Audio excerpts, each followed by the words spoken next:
បាទជម្រាបសួរបងប្អូនទាំងអស់គ្នាឥឡូវនេះគឺដល់រដូវស្លឹកព្រិចហើយសម្រាប់បងប្អូនដែល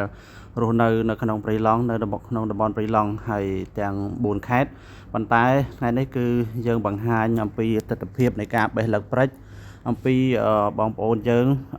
សហគមន៍ព្រៃឡង់យើងនៅខាងខេត្តកញ្ចេះម្ដងដោយសារតែរដូវនេះជារដូវដែលភ្លើងឆេះអស់ទៅអញ្ចឹងទៅគឺស្លឹកព្រិចវាលាស់ឡើងល្អមែនតើបងប្អូនហើយសម្រាប់ស្លឹកព្រិចនេះ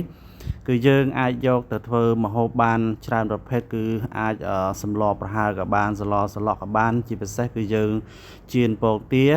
ចៀនជាមួយពងទាហើយនិងចៀនជាមួយជ្រូកបីជាន់គឺមានរសជាតិឆ្ងាញ់មែនតើហើយសម្រាប់អ្នករស់នៅជុំវិញព្រៃឡង់គឺយកស្លឹកព្រិចទៅធ្វើម្ហូបបានច្រើនប្រភេទមែនតើហើយសម្រាប់អ្នកដែលរស់នៅព្រៃគឺយើងអាស្រ័យទៅលើការបេះស្លឹកឈើតាមរដូវកាលដើម្បីយកធ្វើចម្អិនធ្វើជាម្ហូបធ្វើជាបន្លែផ្សេងហេតុផលនេះហើយដែលយើងចូលរួមក្នុងការពារព្រៃនៅក្នុងតំបន់ព្រៃឡង់ដោយសារតែតំបន់ព្រៃឡង់គឺវាមានផលនិងអនុផលព្រៃឈើជាច្រើនសម្រាប់បងប្អូនប្រមូលប្រើប្រាស់ជាប្រចាំថ្ងៃនៅក្នុងតំបន់ព្រៃឡង់ហើយសូមបងប្អូនទាំងអស់ចូលរួមទស្សនាដូចជានេះសកម្មភាពដែលបងប្អូនយើងគឺគាត់បេះស្លឹកព្រិចហើយរដូវនេះវាទៅតែភ្លើងឆេះប្រហែលខ្ទង់កន្លះខែអញ្ចឹងទៅគឺវាលាស់ល្អមែនតើបងប្អូនបើកន្លែងណាដែលភ្លើងអត់ឆេះចំហ្នឹងគឺវាអត់សូវដុះទេប៉ុន្តែបើភ្លើងឆេះចំអញ្ចឹងទៅវាលាស់ស្លឹកចាស់មកទៅនៅតែស្លឹកមានន័យថាវាជ្រោះស្លឹកចាស់ទៅគឺវាដុះមកថ្មីគឺល្អមែនតើហ្នឹងហើយស្លឹកព្រិចនេះគឺងាយមែនតើសម្រាប់បងប្អូនដែលចង់យកទៅចម្អិនម្ហូបគឺងាយស្រួលបំផុតដោយសារតែវាមានរសជាតិឆ្ងាញ់ហើយជាពិសេសបើបងប្អូនអាចយកទៅស្លជាស្លក់ឬក៏ប្រហើរហៅថាប្រហើរជាមួយបុកម្សៅបុកអីគឺ